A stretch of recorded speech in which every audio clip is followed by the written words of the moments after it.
नमस्कार। स्वागत है आपका फिर से गोदान की चौपाल में। बहुत लंबा अंतराल हो गया इस बार पिछले अध्याय सुनाए हुए आपको। उसका कारण बहुत सारी व्यक्तिगत छोटी मोटी बाधाएं जो जीवन के हिस्से और किस्से होते हैं, उसी में थोड़ा उलझ गई थी मैं, और शारीरिक रूप से भी अस्वस्थ हो गई थी सीज़न चेंज होने के चलते। इस वजह से आपको हो सकता है कि आवाज़ में थोड़ा परिवर्तन लग रहा हो, लेकिन मेरी पूरी कोशिश रहेगी कि मैं एकदम स्पष्ट तौर पर आपको अगला अध्याय सुनाऊं।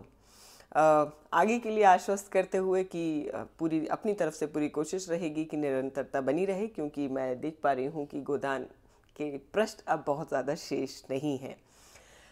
आपको पीछे ले जाना इस बार बहुत ज़रूरी है, क्योंकि लंबा अंतराल हो गया।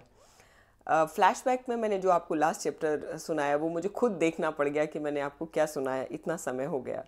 तो पिछले अध्याय में मैंने आपको सुनाया था कि प्रेमचंद जी ने हमें शहरी घटनाक्रमों में उलझाए रखा था। पाठकों को बहुत सारी चीज़ें एक साथ हो गई थी। मिस्टर खन्ना की मिल में आग लग गई, मालती और मेहता और गोविंदी, ये पात्र केंद्र में थे अभी एक दो अध्याय पहले, और इतनी सारी चीज़ें चल रही थी। गोबर और झुनिया के जो आपसी रिश्ते थे, उनमें जो तल्खी आ गई थी, उनका भी कैसे जो है नाटकीय प्रेमचंद जी ने बहुत सारी घटनाक्रमों के बीच में कैसे वो एक दूसरे से बिछड़े और कैसे एक दूसरे के करीब आए, वो उन्होंने हमें दिखाया। और उसके बाद जब मिस्टर खन्ना की मिल में आग लग गई, तो उसके बाद मिस्टर खन्ना का एक तरीके से मानसिक संतुलन खो देना, और अपनी पत्नी यानी गोविंदी के द्वारा उनको सांत्वना के तौर पे जो शब्द उन्होंने कहे, उसके माध्यम से प्रेमचंद जी ने ये दर्शाने की कोशिश की कि मिस्टर खन्ना के पास एक बहुत अच्छी, बहुमूल्य, अच्छे संस्कारों वाली, बहुत सुशील गुणी पत्नी है, जिनकी वो कभी कद्र नहीं कर पाए ठीक से। और मिस्टर मेहता भी इन्हीं सब चीज़ों को समझाते हुए नज़र आए। इसका पटाक्षेप करके फिर से हमें, यानी जो मैंने आपको पिछले अध्याय में सुनाया था, प्रेमचंद जी हमको गांव ले आए थे। और गांव यानी होरी, धनिया और माता दीन, पटेश्वरी, झिंगुरी, नोहरी, इन सब लोगों का संसार वहाँ ले आए थे। और वहाँ जो उन्होंने केंद्र में इस बार रखा था, पिछले अध्याय में मैं आपको बताऊं कि मैंने आपको ये पढ़ के सुनाया था कि भोला जो है, जो एक तरीके से होरी का समधी है, क्योंकि भोला की बेटी जो है झुनिया, वो गोबर यानी होरी के बेटे की ब्याहता पत्नी तो नहीं, लेकिन उसके अब बच्चों की माँ है। तो इस तरीके से होरी और भोला जो है वो आपस में समधी हैं। भोला जो है बहुत मानसिक रूप से कष्ट में है, क्योंकि उन्होंने एक गलती कर दी कि अपने से लगभग आधी उम्र की एक महिला से उन्होंने शादी की, जिसका नाम नोहरी था।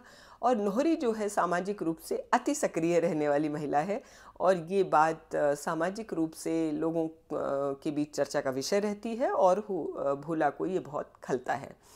तो पिछले अध्याय में यही सब बातचीत चल रही थी कि भोला जो है अपने मन की व्यथा होरी से कह रहे थे कि मुझे ये बिल्कुल पसंद नहीं, कि वो मुझसे तो बिल्कुल मुझे सम्मान नहीं देती है, और बाकी गांव के पूरे सारे पुरुषों से उसका बहुत अच्छा जो है मेल मिलाप है। भोला को होरी तो अपने स्वभाव अनुसार सांत्वना देता है और कहता है कि आप ये मान के चलो कि वो तुम्हारी उसमें पत्नी सुख है नहीं, और तुम्हें ये स्वीकार कर लेना होगा कि वो ऐसी ही है।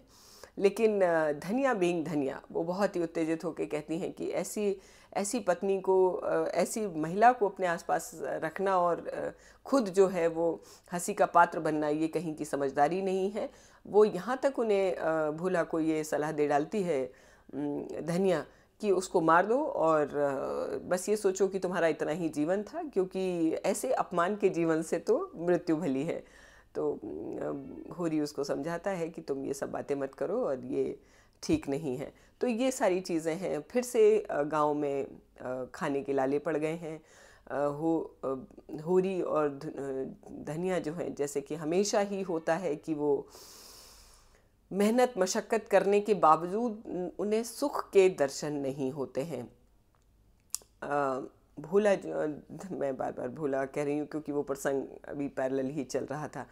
होरी जो है वो अपने पुराने बूढ़े बैलों को जोत रहा है, तो माता दीन आ जाते हैं और कटाक्ष करते हैं कि अब कितना और इनको जोतोगे, 5 साल हो चुके हैं, अब इनको छोड़ दो। तो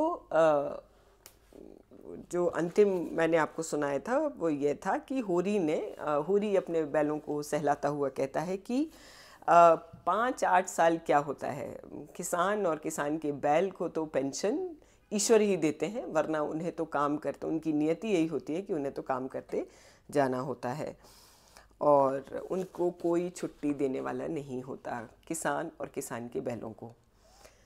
आगे सुनिए। माता दीन इधर 1 महीना से मलेरिया ज्वर में पड़े हुए थे।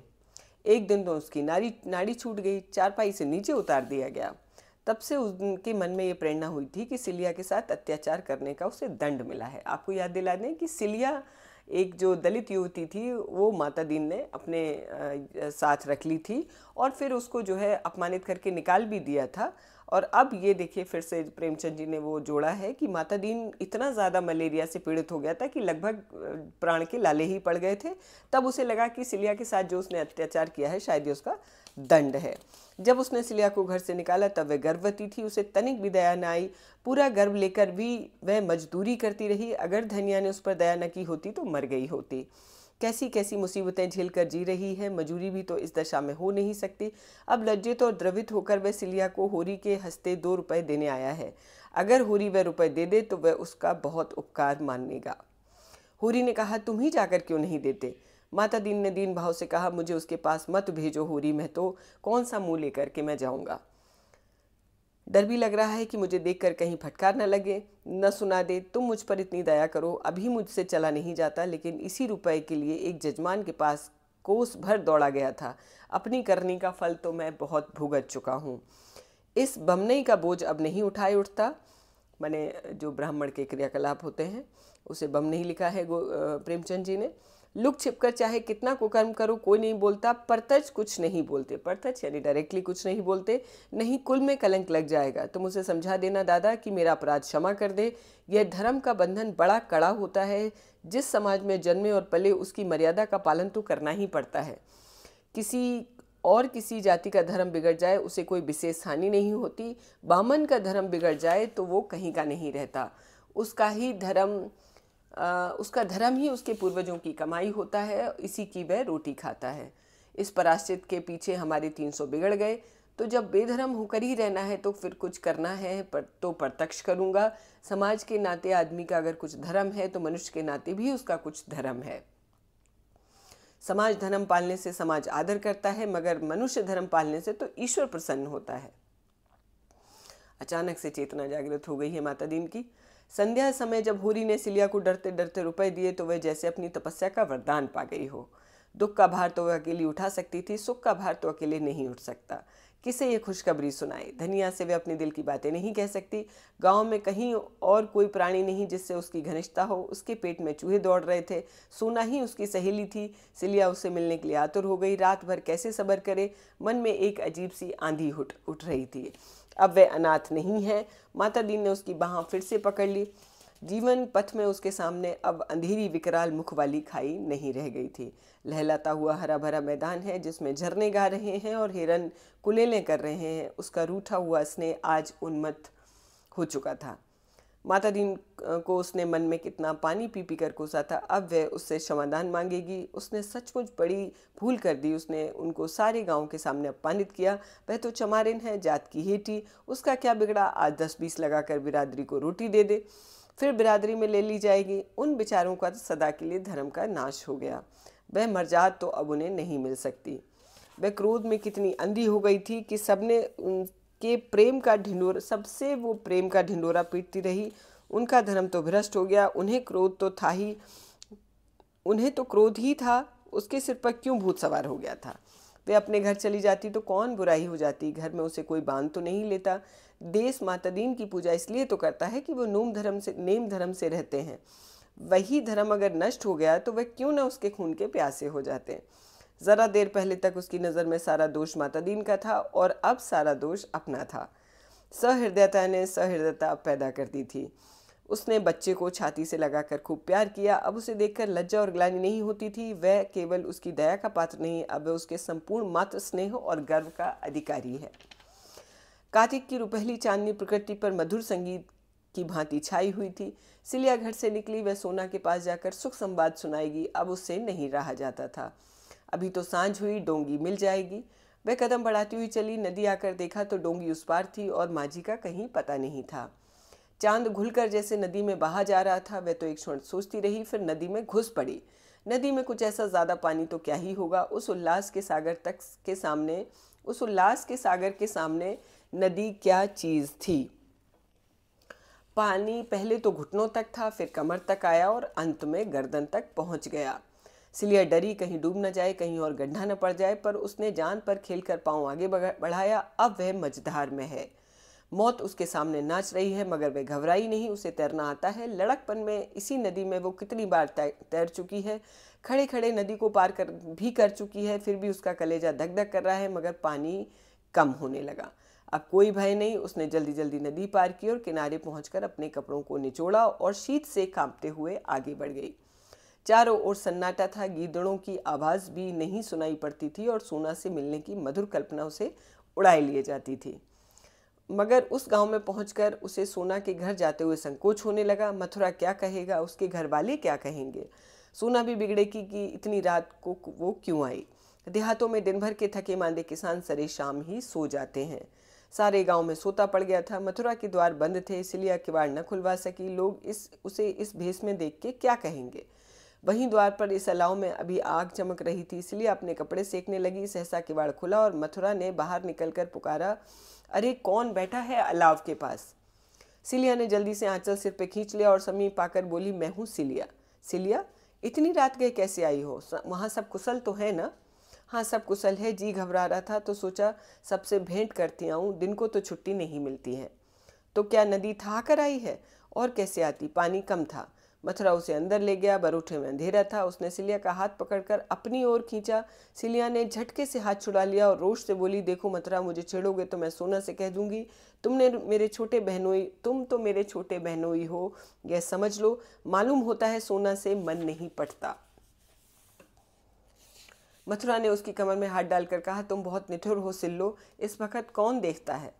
क्या मैं सोना से सुंदर हूँ? अपने भाग से नहीं बखानते कि इतनी इंद्र की परी पा गए। अब भौरा बनने को मन चला है, उससे कह दूँ तो तुम्हारा मुंह न देखेगी। मथुरा लंपट नहीं था, सोना से उसे प्रेम भी था। इस वक्त अंधेरा था और एकांत और सिलिया का यौवन देखकर उसका मन चंचल हो गया था। यह तंबीह पाकर होश में आ गया और सिलिया को छोड़ता हुआ बोला, तुम्हारे पैरों पड़ता हूँ सिल्लो, उससे न कहना, अभी जो चाहे सजा देना है वो दे लो। सिल्लो को उस पर दया आ गई। धीरे से उसने मुंह पर चपत जमाते हुए कहा कि इसकी सज़ा यह है कि फिर से तुम ऐसी शरारत मुझसे ना करना और किसी से ना करना, नहीं तो सोना तुम्हारे हाथ से निकल जाएगी। मैं कसम खाता हूँ सिल्लो, अब कभी ऐसा नहीं होगा। उसकी आवाज़ में याचना थी। सिल्लो का मन आंदोलित होने लगा। उसकी दया सरस होने लगी। और जो करो तो तुम जो चाहना सो करना। सिल्लो का मुंह उसके मुंह के पास आ गया। दोनों की सांस और आवाज़ और देह में कंपन हो रहा था। सहसा सोना ने पुकारा, किससे बातें करते हो वहाँ? सिल्लो पीछे हट गई। मथुरा आगे बढ़कर आंगन में आ गया और बोला, सिल्लो तुम्हारी गांव से आई है। सिल्लो भी पीछे आकर आंगन में खड़ी हो गई। उसने देखा सोना यहाँ कितने आराम से रहती है। उसारी में खाट है, उस पर सुजनी का नरम बिस्तर बिछा हुआ है, बिल्कुल वैसा ही जैसा माता दीन की चारपाई पर बिछा रहता है। तकिया भी है, लिहाफ भी है, खाट के नीचे लोटे में पानी भी रखा हुआ है। आंगन में ज्योत्सना ने आईना सा बिछा रखा है। एक कोने में तुलसी का चबूतरा है, दूसरी ओर ज्वार के ठेठों के कई बोझ दीवार से लगे रखे हैं। बीच में पुआलों के गट्ठे हैं। समीप ही ओखल है जिसके पास कुटा हुआ धान पड़ा है। खपरेल पर लौकी की बेल चढ़ी है और कई लौकियां ऊपर चमक रही हैं। दूसरी ओर की ओसारी में एक गाय बंधी है। इस खंड में मथुरा और सोना सोते हैं और लोग दूसरे खंड में होंगे। सिलिया ने सोचा, सोना का जीवन कितना सुखी है। सोना उठकर आंगन में आ गई, मगर सिल्लो से टूटकर गले नहीं मिली। सिल्लो ने समझा शायद मथुरा के खड़े रहने के कारण सोना संकोच कर रही है, या कौन जाने अब उसे अपमान हो गया हो। सिल्लो चमारिन से गले मिलने में उसे अपमान लगता हो। उसका सारा उत्साह ठंडा पड़ गया। इस मिलन से हर्ष के बदले उसे ईर्ष्या हुई। सोना का रंग कितना खुल गया है और देह कैसी कंचन की तरह निखर आई है। गठन भी सुडौल हो गया है। मुख पर गृहीत्व की गरिमा के साथ युवती की साहस छवि भी है। सिल्लो एक क्षण के लिए जैसे मंत्र मुग्ध सी ताकती रह गई। यह वही सोना है जो सूखी सी देह लिए झोंटे खोले इधर उधर दौड़ा करती थी। महीनों सिर में तेल न पड़ता था, फटे चीथड़े लपेटे फिरती थी। आज अपने घर की रानी है। गले में हंसली और हुमेल है, कानों में कर्णफूल और सोने की बालियां, हाथों में चांदी के चूड़े और कंगन, आंखों में काजल, मांग में सिंदूर। सिलिया के जीवन का स्वर्ग यही था और सोना को देखकर वह उसे प्रसन्नता नहीं हुई। उसे कितना घमंड हो गया है, कहाँ सिलिया के गले में बाहें डालकर घास छीलने जाती थी और आज सीधे ताकती भी नहीं है। उसने सोचा सोना उसके गले लिपट कर जरा सा रोएगी, वह उसे आदर से बिठाएगी, उसे खाना खिलाएगी और गांव और घर की सैकड़ों बातें पूछेगी और अपने नए जीवन के अनुभव बयान करेगी। सुहागरात और मधुर मिलन की बातें होंगी और सोना के मुंह में दही जमा हुआ है, वो यहाँ आकर अब पछता रही है। आखिर सोना ने रूखे स्वर में कहा, इतनी रात को कैसे आई सिल्लो? सिल्लो ने आंसुओं को रोकने की चेष्टा करके कहा, तुमसे मिलने को जी चाहता था, इतने दिन हो गए सो भेंट करने चली आई। सोना का स्वर और कठोर हुआ, लेकिन आदमी किसी के घर जाता है तो इतनी रात को जाता है क्या? वास्तव में सोना को उसका आना बुरा लगा था। वह समय उसकी प्रेम कीड़ा और हास विलास का था। सिल्लो ने उसमें बाधक होकर जैसे उसके सामने कोई परोसी हुई थाली खींच ली थी। सिल्लो निसंगसी भूमि की ओर ताक रही थी। निसंगस्य मतलब संज्ञा शून्य, जहाँ तक मैं समझ पा रही हूँ। धरती क्यों नहीं फट जाती, वह उसमें समा जाए। इतना अपमान उसने अपने जीवन में बहुत से अपमान सहे, बहुत दुर्दशा देखी, लेकिन आज वह फांस जिस तरह उसके अंतःकरण में चुभ गई, ऐसे कोई बात नहीं चुभी थी। गुड़ घर के अंदर मटकों में बंद हो रखा हो तो कितना ही मूसलाधार पानी भर से कोई हानि नहीं होती, पर जिस वक्त वह धूप में सूखने के लिए बाहर फैलाया जाता है, उस वक्त तो पानी का एक छींटा भी उसका सर्वनाश कर देता है। सिलिया के अंतःकरण की सारी कोमल भावनाएं इस वक्त मुंह खोले बैठी हुई थीं कि आकाश से अमृत वर्षा होगी। वर्षा क्या, अमृत के बदले विष सिलिया के रोम रोम में दौड़ गया। सर्पदंश की समान लहरें आईं। घर में उपवास करके सो रहना और बात है, लेकिन पंगत से उठा दिया जाना तो डूब मरने की बात है। सिलिया को यहाँ एक क्षण भी ठहरना अब असह्य हो गया था, जैसे कोई उसका गला दबाए हुए हो। वह पूछ न सकी सोना के मन में क्या है। वह भांप रही थी, वह बाम्बी में बैठा हुआ सांप कहीं बाहर ना निकल आए, इसके पहले ही वह वहाँ से भाग जाना चाहती थी। कैसे भागे, क्या बहाना करे, उसके प्राण क्यों नहीं निकल जाते। मथुरा ने भंडारे की कुंजी उठा ली थी कि सिलिया के जनपाल के लिए कुछ निकाल लाए। कर्तव्य में मूड सा खड़ा था। इधर सिल्लो की सांस टंगी हुई थी, मानो सिर पर तलवार लटक रही थी। सोना की दृष्टि में सबसे बड़ा पाप किसी पुरुष का परस्त्री और स्त्री का पुरुष की ओर ताकना था। इस अपराध के लिए उसके यहाँ कोई क्षमा नहीं थी। चोरी, हत्या, जाल, कोई अपराध इतना भीषण न था। हंसी दिल लगी को वह बुरा न समझती थी। अगर खुले हुए रूप में हो, लुके छुपे की हंसी दिल लगी को वो हेय समझती थी। छुटपन से ही वह बहुत सी रीति की बातें जानने और समझने लगी थी। होरी को जब कभी हाट से घर आने में देर हो जाती थी और धनिया को पता लग जाता था कि दुलारी सहुआइन की दुकान पर गया था, चाहे तंबाकू लेने ही क्यों ना गया हो, तो वो कई कई दिन तक होरी से बात नहीं करती थी और न घर का काम करती थी। तब इसी बात पर एक बार वो अपने नैहर भी भाग गई थी। यह भावना सोना में और तीव्र हो गई जब तक उसका विवाह न हुआ। यह भावना उतनी बलवान थी, पर विवाह हो जाने के बाद तो उसने व्रत का रूप धारण कर लिया था। ऐसे स्त्री पुरुषों की अगर खाल भी खींच ली जाए तो उसे दया नहीं आती थी। प्रेम के लिए दाम्पत्य के बाहर उसकी दृष्टि में कोई स्थान नहीं था। स्त्री पुरुष का एक दूसरे के साथ जो कर्तव्य है, इसी को वो प्रेम समझती है। फिर सिल्लो से उसका बहन का नाता था। सिल्लो को वह प्यार करती थी, उस पर विश्वास करती थी। वही सिल्लो आज उससे विश्वासघात कर रही थी। मथुरा और सिल्लो में अवश्य ही पहले से साठगांठ होगी। मथुरा उससे नदी के किनारे या खेतों में मिलता होगा। आज वह इतनी रात गए नदी पार करके इसलिए आई है। अगर उसने इन दोनों की बातें सुन न ली होती, उसे खबर न होती। मथुरा ने प्रेम मिलन के लिए यही अवसर सबसे अच्छा समझा होगा। घर में सन्नाटा छाया हुआ था। उसका हृदय सब कुछ जानने के लिए विकल हो रहा था। वह सारा रहस्य जान लेना चाहती थी, जिससे अपनी रक्षा के लिए कोई विधान सोच सके। और मथुरा क्यों यहाँ खड़ा है, वह उसे बोलने के लिए भी कुछ समय देगा या नहीं। उसने रोष से कहा, तुम बाहर क्यों नहीं जाते, यहाँ पहरा क्या दे रहे हो। मथुरा बिना कुछ कहे बाहर चला गया। उसके प्राण सूखे जाते थे कि कहीं सिल्लो सब कुछ कह न डाले, और सिल्लो के प्राण सूखे जाते थे कि अब लटकती हुई तलवार सिर पर गिर ही पड़ेगी। तब सोना ने बड़ी गंभीर स्वर में सिल्लो से पूछा, देख सिल्लो, मुझसे साफ साफ बता, नहीं तो मैं तुम्हारे सामने अपनी यही गर्दन पर गड़ासा मार लूंगी। फिर तुम मेरी सौत बनकर राज करना। देखो गड़ासा सामने पड़ा है, एक म्यान में दो तलवारें नहीं रह सकती। उसने लपक कर आंगन से गड़ासा उठा लिया और हाथ में लिए फिर बोली, ये मत समझना कि मैं खाली धमकी दे रही हूँ। मैं क्रोध में क्या कर सकती हूँ तुम्हें नहीं पता। साफ साफ बताओ। सिलिया कांप उठी। एक एक शब्द उसके मुंह से निकल पड़ा मानो ग्रामोफोन में भरी हुई आवाज़ हो। वह शब्द भी नहीं छिपा सकी। सोना के चेहरे पर भीषण संकल्प खेल रहा था, मानो खून सवार हो। सोना ने उसकी ओर बर्छी सी चुभने वाली आंखों से देखा और मानो कटार सा आघात करते हुए बोली, ठीक कहती हो ना? बिल्कुल ठीक, अपने बच्चे की कसम। कुछ छिपाया तो नहीं? अगर मैंने रत्ती भर भी छिपाया तो मेरी आंखें फूट जाएं।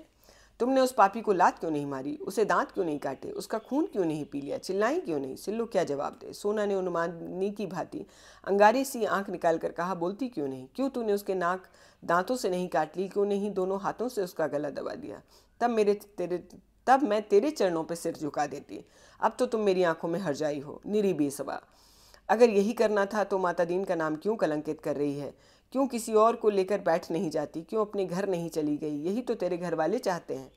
तू उपले और घास लेकर बाजार जाती, वहाँ से रुपए लाती, तेरा बाप बैठा उसी रुपए की ताड़ी पीता। फिर क्यों उस ब्राह्मण का अपमान करा है तूने? क्यों उसकी आबरू में बट्टा लगाया? क्यों सतवंती बनी बैठी है?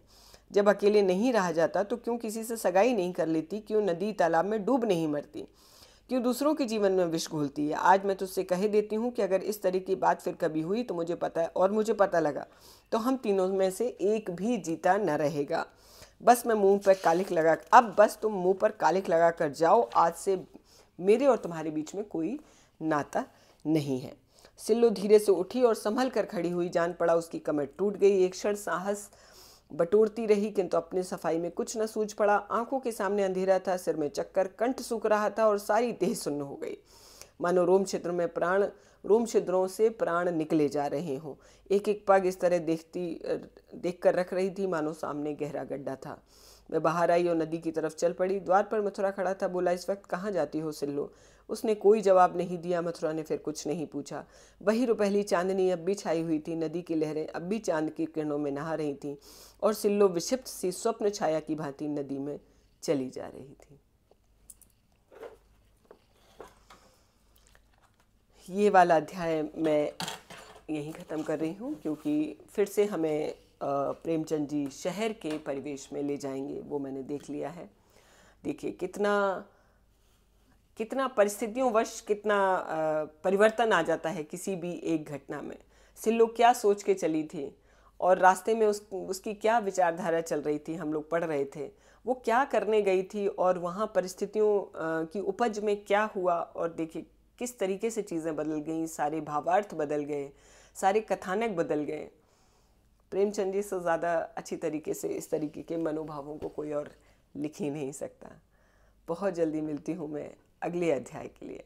बने रहिए प्रेमचंद जी के गोदान के साथ और रचना यदुवंशी के साथ। नमस्कार, बहुत शुक्रिया।